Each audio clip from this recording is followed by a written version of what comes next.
So I'll just quickly show you the web browser on the Legend. If we just go across to the bookmarks tab and we can select our shortcut for the mobile burn web page there. You can see if you've got shortcuts loaded up, it's fairly quick to actually load the page. Very slick and quick to move around and actually navigate as well, which is quite nice. And as we mentioned earlier, we've actually got multi-touch, so we can pinch zoom just like you can on, for example, the iPhone, and you can see it sort of reflowed the text there to fit the screen. And then we can pinch zoom out, or we can double tap and it will reflow the text to fit the screen, as you can see. And obviously with the optical trackpad we can actually use that to navigate as well, which is quite nice if you wanted to use that instead of actually using the screen and getting your mucky fingers all over the screen, for example. So it's a pretty nice browser.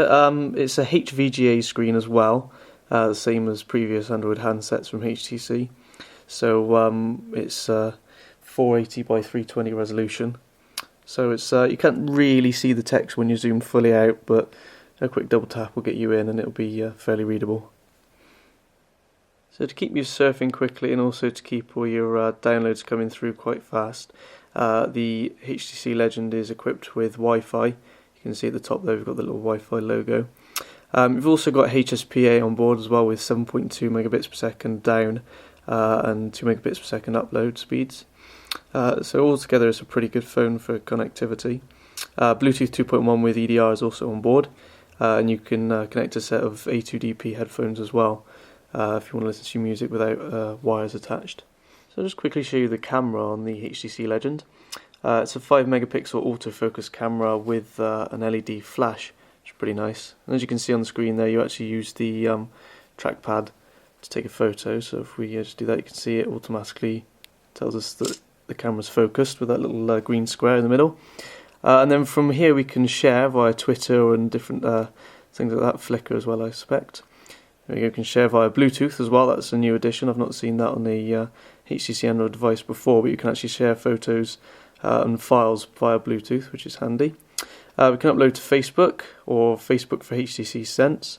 We can upload to Flickr, and we can send via various different mailboxes that we have set up, or we can send via MMS, Twitter or Picasa. So it's a fairly comprehensive way of sharing your photos once you've taken them on the Legend. You can also go straight into the viewing screen here, so we can see the gallery. We can flick between all the photos that we've taken. It's quite handy, and I expect because of the accelerometer, there we go, it auto rotates, and we can see all the photos, and then tap one to open that up full screen. Drop it on its side, and there we go. The HTC Legend has, as you can see, an accelerometer built in. Also has an ambient light sensor and a proximity sensor. And you can do various cool things with it as well. For example, when a call comes in, as you pick the phone up, it actually turns the volume down of the ringtone. Or if you want to completely mute the ringtone, you can just turn the phone on its front and that will mute the ringtone completely, which is quite handy. For those of you that like to use your phone as a navigation device, it's worth noting that the HTC Legend also has a GPS antenna built in and has Google Maps preloaded as well. Plus it has a digital compass, which is quite handy. Unfortunately there's no actual pinch zoom in the Google Maps application, so you have to use these buttons at the side here. But as you can see, it all runs pretty quickly. We're on Wi-Fi at the moment, so it loads up the maps pretty quick, but it's just as quick really with the HSPA connection, which is quite handy.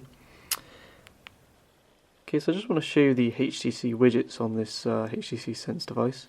If we go along to an empty screen here, you can see you can add different shortcuts and things, or just go straight into widgets.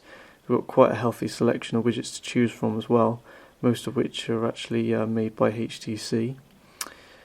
Select, say, got loads of different options. We select this one, for example, and that comes straight up on the display there, so you can actually grab that and move it around or delete it. And a nice option on the Legend is that you can actually add more widgets. You can download more from HTC. So there's not very many on there. There's only 6 on there at the moment, but you can just tap on one and download it, and then that'll add that into your widget portfolio, so you can add that to your home screen later on. Okay, so lastly I'm just going to show you the music player. The HTC Legend has an FM radio. Obviously you can also play MP3s on it as well. I've got a cover art view here, as you can see. And you can search your music by artist, album, playlist, songs, genres and composers and purchase music. And you can see HTC have brightened everything up as well this time round with nice colourful logos for all the different kinds of things throughout the menus.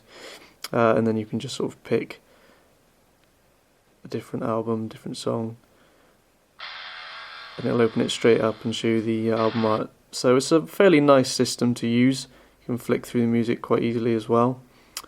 Pretty handy. And as we mentioned before, it's got a 3.5mm headphone port on the top there. We've got the headphones out now. As you can see, the included ones aren't of the highest quality. I think these would particularly fall out of my ears because of the design, but they'll do, and they've got the 3.5mm headphone port and a built-in microphone as well, with a button for answering calls and skipping tracks and different things like that, as you can see there. So this has been Russ Jeffries from MobileBird and AndroidAuthority.com, and this is the HTC Legend, a new Android device running Android 2.1 Eclair, and this should be out in the shop soon, maybe about April in the UK and Europe. Thanks for watching.